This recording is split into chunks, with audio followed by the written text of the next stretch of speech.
अस्सलाम वालेकुम नाजरीन। वीडियो शुरू करने से पहले मैं आपसे कुछ कहना चाहती हूँ कि ईद का त्यौहार किसे कहा जाता है और आजकल लोग ईद कैसे मना रहे हैं।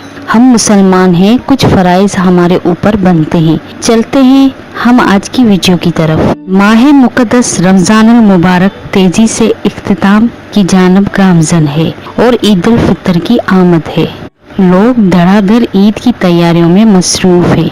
एक दूसरे से ईद की शॉपिंग में सबकत ले जाने के लिए एक दौड़ लगी है। हर किसी की ख्वाहिश है कि वो ईद पर दूसरे से ज्यादा मुनफरद और अच्छा दिखाई दे। ईद का त्यौहार नहीं, स्टेटस सिंबल बन गया है। हम न जाने किस तरफ जा रहे हैं। फिजूल खर्चियों में सबकत ले जाने के इस मौके को पूरी तरह अपने हक में करने के चक्कर में ईद के त्यौहार के असल मकसद को ही भूल चुके हैं। ये ऐसा इस्लामी त्यौहार है जो ईसार और कुर्बानी का दर्स देता है, एक दूसरे के दर्द बांटने का मौका फराहम करता है, गरीब और मुस्तहकीन का एहसास करने की तरफ मुतवज्जा करता है। हमारा प्यारा दीन इस्लाम तो है ही सलामती और एक दूसरे की खैर ख्वाही।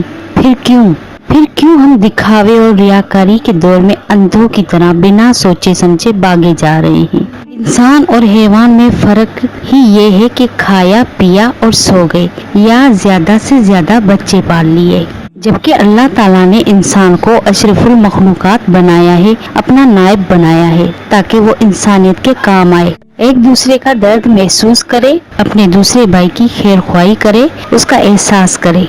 ईद पर बेपनाह फजूल खर्ची के बगैर भी इंसान एक माकूल मुनासिब खर्चा कर सकता है और अपने खर्चे में से कुछ बचत करके किसी मुस्तहिक और ज़रूरतमंद के लिए उसकी ईद के लिए उसकी मदद कर सकता है। एक सच्चे मुसलमान का फर्ज ये है कि वो ईद हो या कोई और मौका हमेशा मुस्तहिकीन की दाद रसी करता है। ऐसा करने से जो दिली खुशी और सुकून मिलता है वो अल्फाज में बयान नहीं कर सकती।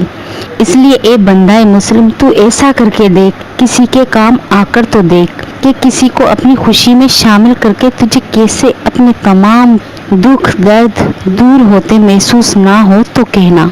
जब इंसान दूसरों की मदद करके उनके काम आकर मुनासिब तरीके से ईद का त्यौहार भी मना सकता है, तो फिर इस बार हमें कोशिश करनी चाहिए कि ईद के पुरमसरत मौके पर अपने बजट में से किसी एक या दो बंदों के कपड़े और दीगर जरूरियात जिंदगी का बंदोबस्त कर दें, तो वो बंदा तो खुश होगा ही।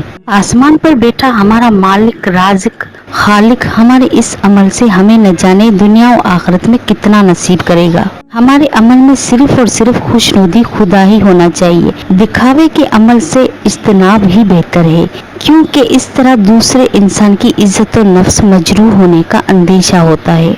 खामोशी से किसी की मदद करना मुस्तहसन अमल है। आइए खुशी के इस मौके पर बेसहारों का सहारा बने, उन्हें भी खुशियों में शामिल करें ताकि हमारी खुशियां दोबाला हो सके। नाज़रीन, उम्मीद करती हूँ कि हमारी आज की ये वीडियो आपको जरूर पसंद आई होगी, तो लाइक करें, शेयर करें, कमेंट करें और अगर अभी तक आपने हमारे चैनल रोनुमा टीवी को सब्सक्राइब नहीं किया तो अभी सब्सक्रिप्शन का बटन दबा के हमें सब्सक्राइब कर लीजिए ताकि हमारी हर नई आने वाली वीडियो आप तक पहुंच सके।